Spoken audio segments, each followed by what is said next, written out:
Disregarding my unappealing appearance and history of misfortune, my life can be summarized. I was betrayed by a colleague, leading to my demotion, and even my newlywed wife abandoned me. The one mocking my predicament is my attractive boss at this new, lower-ranking position. Stunned like a deer caught in headlights, she whispered to me. This was the first time her unexpected words left me perplexed. My name is Jason, a 28-year-old event planner.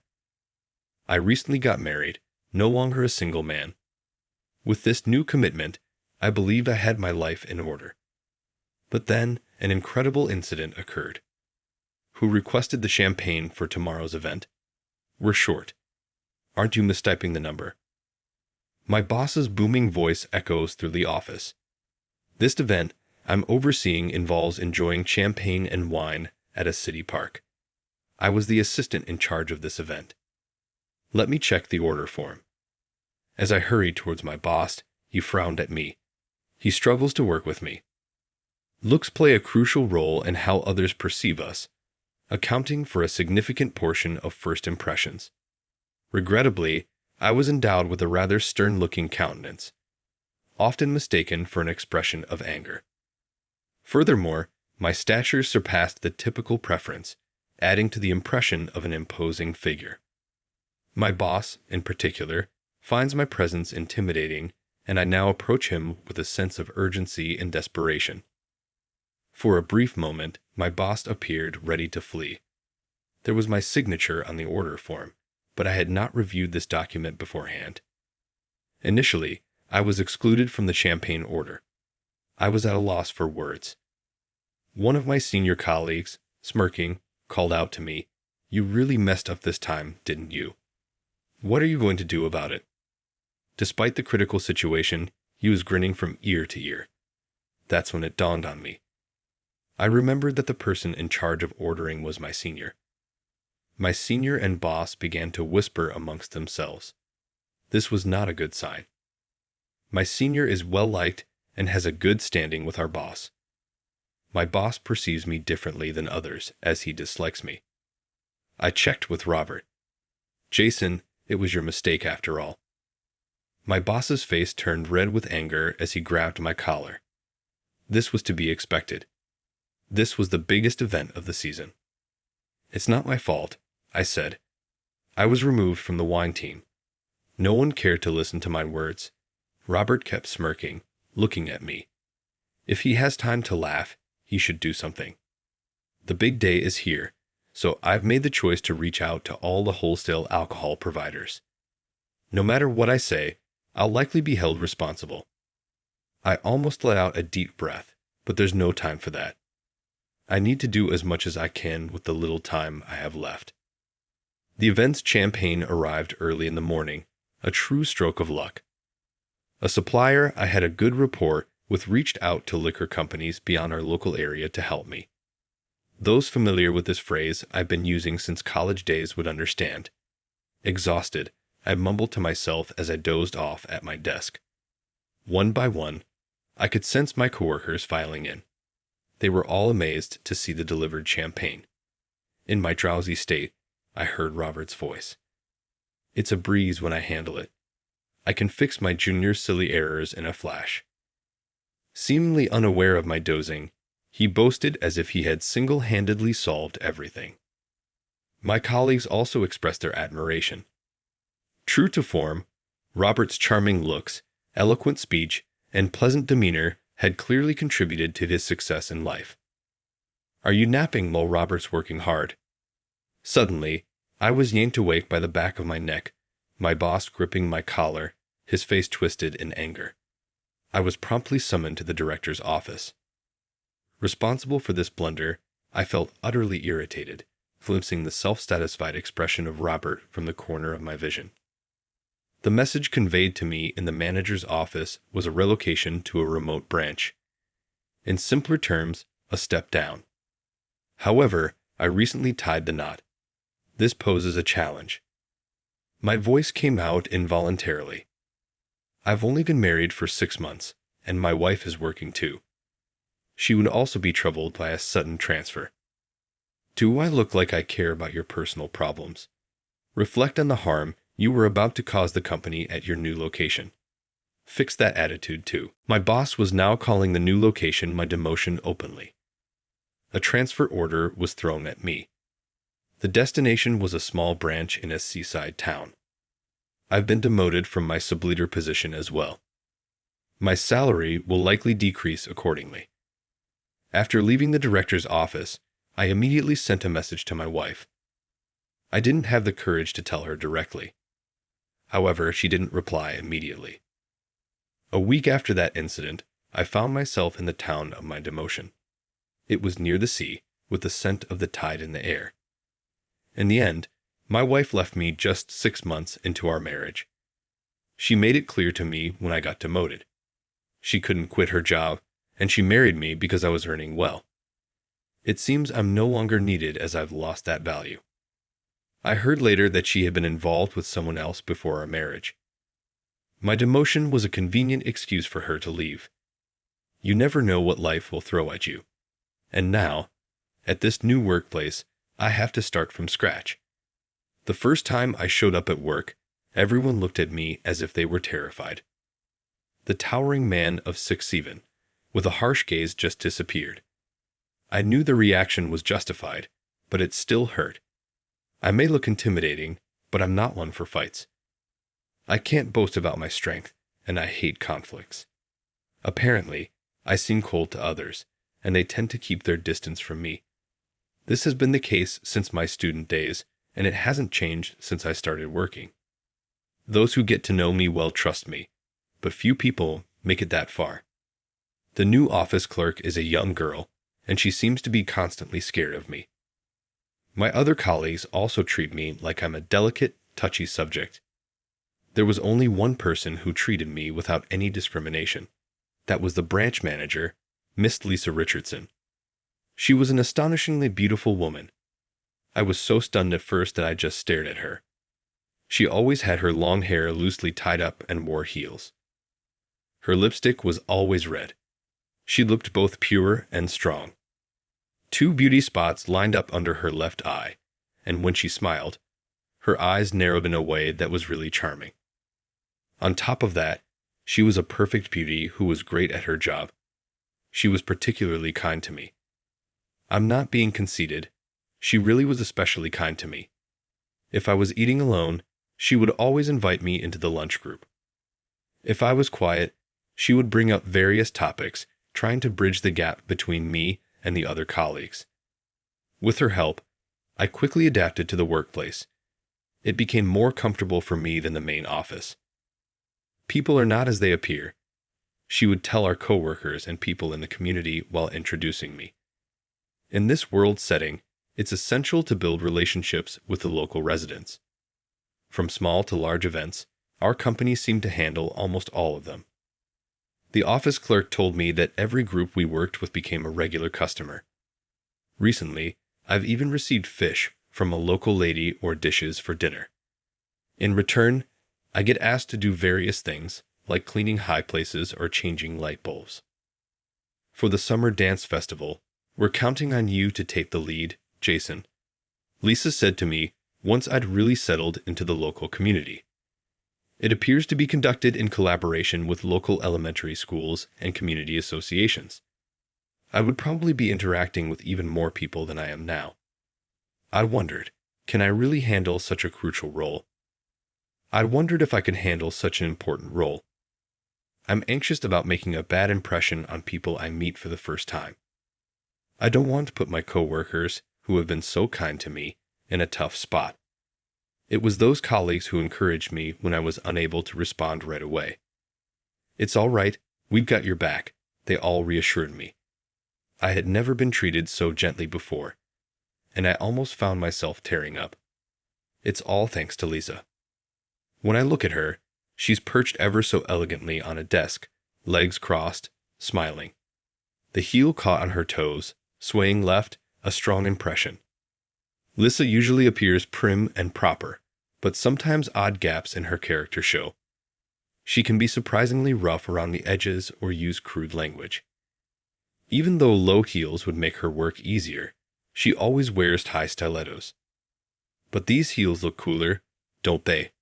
Was her response when I asked why. It somehow felt familiar, but I couldn't recall where I heard it before. As the day of the dance festival approached, the office began to bustle.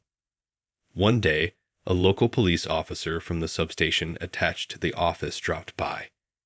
He was deeply engrossed in a conversation with Lisa. Overhearing their discussion, it seemed there were some suspicious people around recently. There was an incident where a great scholar was approached by a man with a sinister look who tried to get the child into his car. As soon as I heard sinister look, I knew I was the one under suspicion. Lately, I've been helping local elementary school kids build floats for the parade. Apparently, some of the parents have named me as the unsavory-looking man. Just as I was sighing in exasperation, a man burst into the office with a force that seemed to keep the front door open. He was the president of the Elementary School Parent-Teacher Association. As soon as he spotted me, he approached. "You're preying on the children under the pretense of preparing for the dance festival. You're the worst person." He yelled at me and grabbed my collar. It seems his daughter got hurt. She had a scraped knee yesterday. He was treating me like a complete pervert. He continued to berate me for being ill-natured, unfriendly, and unmarried. I had nothing to say to him. Arguing back in situations like this is futile. I decided to stay silent. "Oh, officer, if you're here, arrest this man immediately." The president twisted my arm and tried to thrust me at the officer in the back with such strong force. Twisting my arm, I couldn't help but let out a cry of ouch. In an instant, the president's hand was knocked away with great force. The one who knocked it away was Lisa. While glaring at the president, she tried to hide me behind her back. There was a height difference between us, so I was not hidden at all. "What do you think you're doing to my subordinate? Stop making unfounded accusations without any evidence." The firmness and conviction in Lisa's words seemed to overwhelm the president. At the time, his daughter was supposedly harmed. I was at the float-making site, surrounded by a bunch of kids. Lisa and other colleagues were at the site too. Even so, this man with his criminal-looking appearance, the president, kept ranting, despite the odds turning against him, making Lisa lose her cool. I believe judging people by their looks is questionable. Just then, from the entrance of the municipal office, we could hear the children's voices saying, "That's right. It's not right." It seemed they were worried about me not showing up for the float-making time and came to the office to fetch me. The children explained my innocence to the president earnestly and started crying, asking him not to bully me. At this, even the president seemed utterly perplexed and scratched his head. "I'm sorry. I lost my cool." He immediately bowed his head and apologized to me. The children looked up at me. I gave them a reassuring smile and said, "It's okay." They seemed relieved, stopped crying, and started to smile. We made up. They seemed happy. That evening, the real culprit was quickly arrested. The culprit was a young man from the next town over who bore a striking resemblance to me. "Why did you stand up for me?" "I could have been the criminal, you know." When we were left alone due to overtime work, I asked Lisa. I'd appreciated that she believed in me, but there was a feeling that she understood everything about me, which was deeply intriguing. What did she know about me, I wondered. Maybe she was a bit inclined to pick a fight. Suddenly faced with my baseless accusation, Lisa stared at me dumbfounded. Then she broke into a gentle smile. With her heels clicking, she made her way over and stood next to my desk. "Did you really forget about me?" She leaned in and whispered, causing my heart to race. Lisa reached out and propped up my chin. She looked straight into my eyes. It was my first time. "Will you remember if I do this?" Slowly, her hands reached out towards my petrified face. Instinctively, I squeezed my eyes shut. The next moment, my cheeks were being pulled with an unbelievable force. What are you doing?" My words were distorted as my cheeks were being pulled from both sides. Lisa chuckled. "Come on, remember it." As she said this, she extended her hand in front of me. A large silver ring was on a finger that was usually bare. The moment I saw it, my memory center kicked into high gear. This ring. What? This ring. It's the one I gave you, right? Lisa watched me, grinning at my surprise. This ring was my first gift for a girl when I was still in middle school. I frequently visited a bookstore where a girl worked. Though I say girl, she must have already been in college. The first time I saw her in the bookstore, I was surprised by how beautiful she was. While I was frequenting the bookstore just to see her, I noticed she was being avoided by the other employees. Perhaps I noticed it because I was facing similar isolation at school. When I listened to the conversations between the employees, it seemed the reason was simply because she was beautiful. Just petty jealousy among women. Short black hair and multiple piercings, her nails were always painted black. Apparently, they didn't like her style. I thought about how tough it must be for her. One day, right before closing, I really wanted to read a book, so I dashed into the bookstore. In the corner of the nearly closed shop, she was crouched down, looking for something. Are you looking for something? I mustered up my courage and spoke to her, which seemed to surprise her. As she stood up, her eyes filled with tears as she looked at me. It was an image I still remember. It made my heart pound. I lost my ring. Indeed, the silver ring she usually wore was missing from her finger. She told me it was a gift from her brother. There was no one else in the store. Silently, I crouched down on the floor and started to help her look for it. In the end, we didn't find the ring. She bowed her head to me and thanked me. I was frustrated that we couldn't find it, but I was happy to have shared that time with her. The next day, when I went to the bookstore, she was not there, and the usual group that spoke ill of her was. I was speechless at what the leader of the group was loudly boasting about. She was proudly talking about how she had thrown the girl's silver ring into the river. Apparently, the leader's boyfriend fell for the girl, and that was the cause. Talk about spiteful. Feeling sorry for her after she searched so hard, I spent all my savings and bought a ring for the first time in my life. Later, when she was at the cash register, I slipped the ring onto her finger. In the midst of the chaos, I clearly remember that I was so flustered that I put it on her left ring finger. Her surprised face with wide eyes and the face of Lisa, who was laughing in front of me now, overlapped in my memory. You were the first one to put a ring on my left ring finger, I said. Jason, leave. Lisa apparently noticed me at the company induction ceremony. She found out my department, my name, and while she thought of speaking to me someday, many years passed by. When it was decided that I was to be transferred here, she was so delighted that she even danced a little jig. No way, I became somewhat embarrassed and couldn't look at Lisa's face. But one thing became clear to me. Having been judged based on my appearance and feeling hurt by it, I realized that she understood my feelings. She had been sympathizing with me all along. So is this ring valid, or was it just a coincidence? Lisa tells me that after that, I became too embarrassed to go to the bookstore, but she had been waiting for me all along. I was surprised when you crawled around on the floor, so earnestly looking for the ring for her.